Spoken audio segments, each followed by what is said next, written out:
Assalamualaikum warahmatullahi wabarakatuh. Selamat datang di channel Banyudi. Hari ini saya akan menceritakan kisah horor seputar dunia persekolahan dan arwah gentayangan.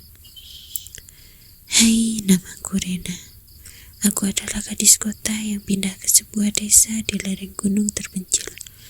Aku pindah ke sini bersama keluargaku untuk melupakan kejadian pahit yang dialami oleh ayahku. Ayahku ditipu habis-habisan oleh teman bisnisnya sendiri. Hingga pindahlah kami semua kemari untuk memulai kehidupan baru dan bisnis jual beli sembako. Semua berjalan dengan lancar. Aku pun masuk ke sekolah baru dengan menggunakan seragam putih abu-abu. Aku berangkat ke sekolah diantar oleh ayah. Saat pertama kali aku melihat sekolah ini, bulu kuduku seketika berdiri. Aura kelam dan kabut khas pedesaan menyelimuti seluruh lingkup SMA Pelita Kasih. Aku mencoba untuk tidak mengubris perasaan yang menjurus pada adegan film horor yang sering kutonton di bioskop. Kami berjalan menyusuri koridor yang remang-remang untuk menuju ruangan kepala sekolah.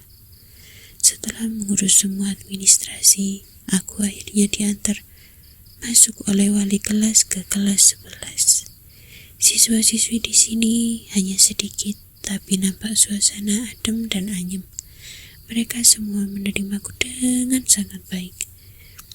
Tapi tidak dengan gadis tak berkerudung di pojok kelas. Wajahnya pucat, ia nampak menatapku datar. Hari berlalu, bulan berganti. Kini ujian tengah semester akan dilaksanakan. Jihan, teman sebangkuku, membisikkan sesuatu yang membuatku melotot. Ren, panggilnya. Apa? Nanti kalau ada gadis yang manggil-manggil kamu minta contekan, jangan didengarin ya, mintanya. Aku lantas mengangguk dan kembali bertanya, emang kenapa? Dia bukan manusia, jawabnya lirih. Sembari berbisik, aku terkejut hingga ujian pun dimulai. Sesi pertama aman, namun saat sesi kedua, hawa ruangan seketika mendingin, bagaikan di ruangan freezer. Aku menengok Jihan. Ia nampak memejamkan mata rapat-rapat, kemudian berdoa. Mungkin meminta kelancaran ujian. Namun yang aneh, semua murid terlihat memejamkan mata, kecuali siswi yang tidak berkerudung tersebut. Mereka tampak ketakutan. Aku turut berdoa meminta ketenangan dan kelancaran ujian. Belum sempat mengisi esai, suara perempuan lirih terdengar di telinga. Nomor 5, apa jawabannya? A atau D? Bisiknya. Mataku membelalak lebar. Ini bukan sekedar gurauan dari Jihan. Aku hanya diam tanpa menjawab ataupun menoleh. Namun lagi-lagi suara itu datang. Yang nomor 11, jawabannya apa? Mati. Spontan aku langsung berteriak, astagfirullah, teriakku keras. Guru yang mengawasi UTS segera berlari ke arahku. Kenapa, Nok? Tanyanya. Aku kelagapan. Jihan sudah menatapku dengan cemas. Enggak ada apa-apa kok, Pak, jawabku kikuk. Namun seisi kelas hanya terdiam, tidak riuh seperti seharusnya. Hanya wajah Jihan yang terlihat panik. Ujian pun kembali berjalan. Hari demi hari berlalu, suara itu terus datang dikala ujian sudah memasuki sesi kedua. Tapi di hari terakhir UTS, suara itu tidak ada. Tapi aura mencekam masih terlihat di seluruh penjuru kelas. Setelah selesai, aku dan Jihan berniat pergi ke kantin. Kami berjalan perlahan. Terdengar secara riuh orang berteriak di tengah lapangan. Aku dan Jihan sontak lari menghampiri sumber suara. Kami melihat kerumunan murid kelas 10 beserta para guru di sana. Seluruh lapangan full dipadati oleh anak-anak. Aku mulai melihat ke atas. Di sana ada 2 penyimpanan toren air penuh dengan lumut. Berdiri seorang siswi yang sedang menangis. Ia nampaknya akan meloncat dari atas ketinggian 7 meter tersebut. Han, masa ada ginian, Han? Bagiku takut.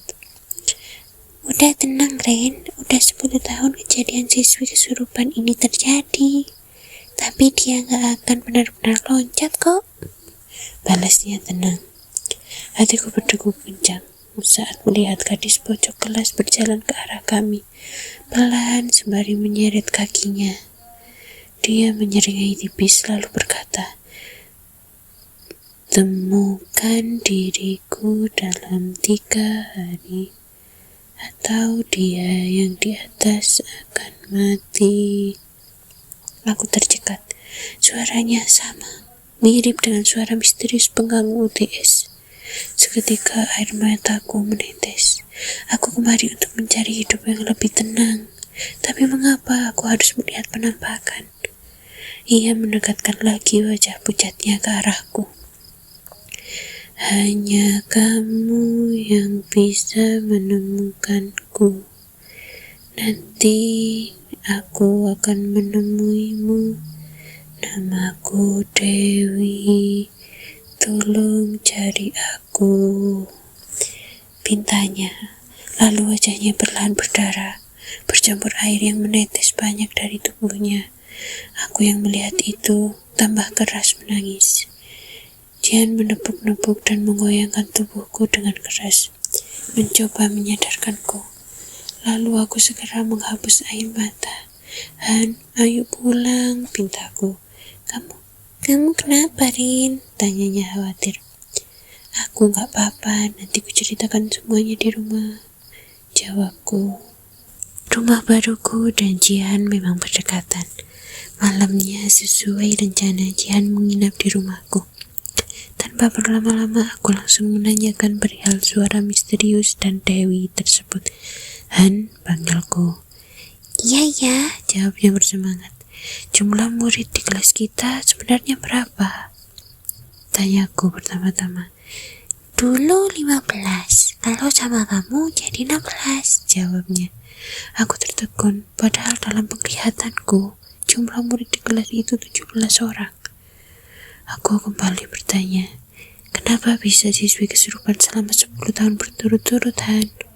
Dan siapa Dewi? Tanyaku. Mata Jihan langsung membelalak, lalu menangis. Aku mencoba menenangkannya. Setelah beberapa lama, ia pun membuka percakapan. Dulu, 10 tahun yang lalu, ada gadis kelas 10 bernama Dewi yang hilang di telan bumi di sekolah ini. Kabarnya, ia kabur dengan pacarnya karena tidak naik ke kelas 11. Itu menurut guru bahasa Inggris di sekolah ini. Jelasnya, aku menyimak hal ini dengan cermat. Lalu, dia melanjutkan. Tapi menurut guru matematika, ia malu dan keluar dari sekolah karena hamil duluan. Jihan menarik napas keras. Saat itu aku masih berumur 6 tahun, Ren. Dan Dewi itu adalah kakak kandung aku. Ucapnya yang membuat aku terkejut. Aku mencoba menetralkan detak jantung. Sekarang Kak Dewi kemana, Han? Tanyaku pelan. Dia hilang, Ren. Kami gak yakin dia masih hidup. Kenapa? Balasku. Selama 10 tahun ini kami sering melihat sekelipatan bayangannya di rumah kami. Aku terdiam, tidak tahu cara menjawabnya. Lalu tanpa tidak aling-aling aku memberitahukan hal yang kualami tadi. Kak Dewi udah meninggal, Han, ucapku lirih. Ia hanya tersenyum. Kamu tahu dari mana, Ren? Dari pertama masuk, ia sudah ada di kelas dan baru tadi ia memintaku untuk menemukannya. Ia mengaku bernama Dewi, Han. Bahkan ia berkata, gadis yang tadi kesurupan akan mati dalam 3 hari kalau aku tidak bisa menemukannya. Jihan sontak berdiri. Ren, jangan sampai itu terjadi, teriaknya. Lalu kita harus apa? Kita harus mulai dari besok, semangatnya. Malam pun berlalu, kami pergi ke sekolah dengan serangkaian rencana. Namun saat sampai di sekolah, aku melihat Pak Nadim, guru matematika, melihatku dengan sinis. Lalu ia menarikku ke UKS. "Kamu," bentaknya lirih. "Kamu yang akan menolong Dewi," bentaknya sembari mencekik leherku. Jian berteriak menggedor pintu UKS, membuat guru tampan berumur 31 tahun itu melepaskanku. Ia kemudian mendelik tajam kepadaku. "Jangan sampai kamu membuat ulah dengan menolong Dewi. Camkan kata-kata saya," ucapnya sembari pergi dari ruangan ini. Jian berlari mendatangiku. "Kamu gak apa-apa, Rin?" tanyanya. Suaraku terpotong dengan suara cekikikan bercampur tangis seorang gadis. Mata kami serentak menoleh ke pojok ruangan. Di sana ada Kak Dewi, jongkok.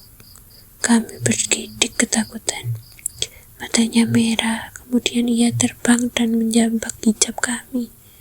Aku dan Jihan mengerang kesakitan. Ruangan UKS yang lebar diputari oleh Kak Dewi sembari menggeret kami berdua. "Temukan aku dan lindungi Nadim." "Iya, Kak," jeritku membuatnya melepaskan kami berdua. Jihan nampak menangis melihat perawakan kakaknya yang masih mengenakan seragam SMA. Kak Dewi," panggilnya. "Aku Jihan, adik kakak," ucapnya sembari menangis. Arwah Kak Dewi melihatnya.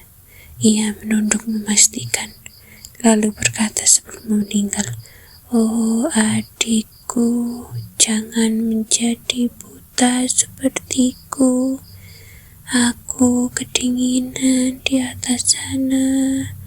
Tolong aku," ucapnya sembari menghilang. Ini pagi hari, namun mengapa ada hantu di waktu seperti ini? Hari ini sebenarnya free class selama seminggu ke depan. Aku dan Jihan menemui Pak Nadim.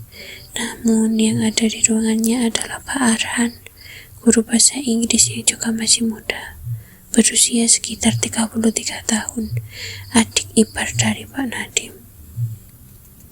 Ia berdiri berjalan menghampiri kami yang sudah terlanjur masuk. Ia tersenyum. "Kalian yang akan menolong Dewi ya? Mau saya kasih tahu siapa yang membunuh Dewi?" tanyanya. Kami mengangguk. "Nanti sore datang ke sini, ke gudang belakang toren air. Saya akan kasih tahu yang sebenarnya."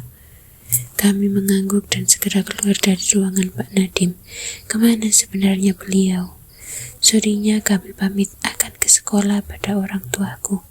Namun saat di tengah perjalanan, Pak Nadim menghadang jalan kami. "Kalian jangan tahu penyebab kematian Dewi," bentaknya. Sekali lagi, "Kenapa?"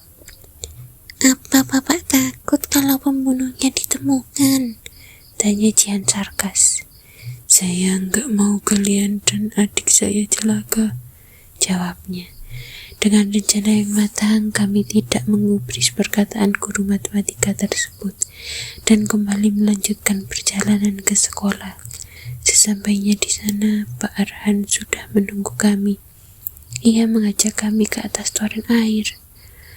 Ia membukanya. Terlihat dengan jelas di bawah sana ada beberapa tulang dan tengkorak manusia.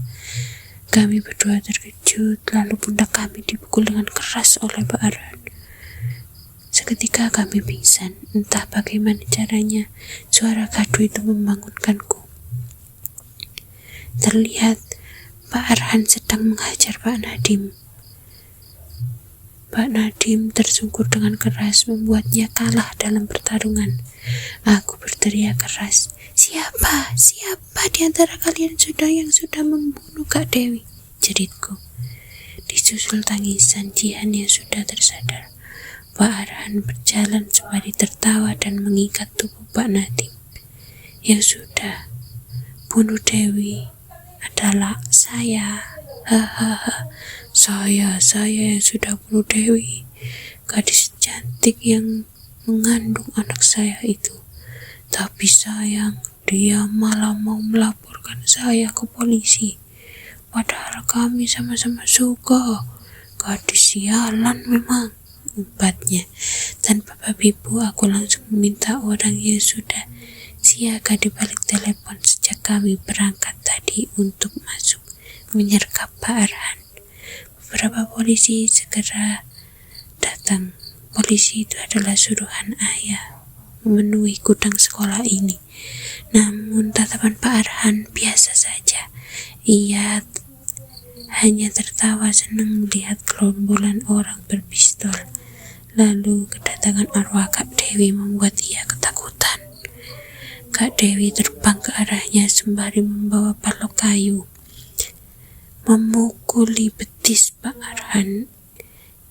Ini yang kamu lakukan untuk membunuhku, Arhan, baginya sembari tertawa keras. Pak Arhan berlari ketakutan memutar di gudang sekolah ini.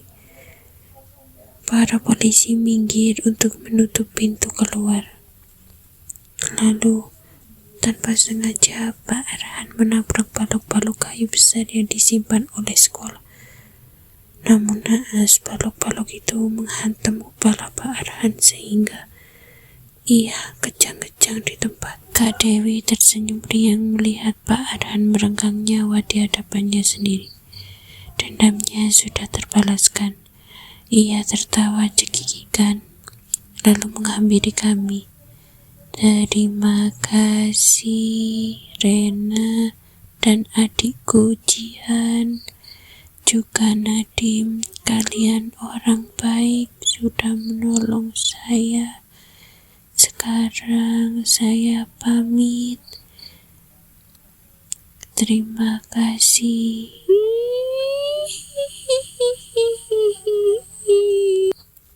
Cerita selesai sampai di sini. Terima kasih yang sudah menonton. Jangan lupa like and subscribe untuk selalu mendukung channel ini. Terima kasih. Sampai jumpa.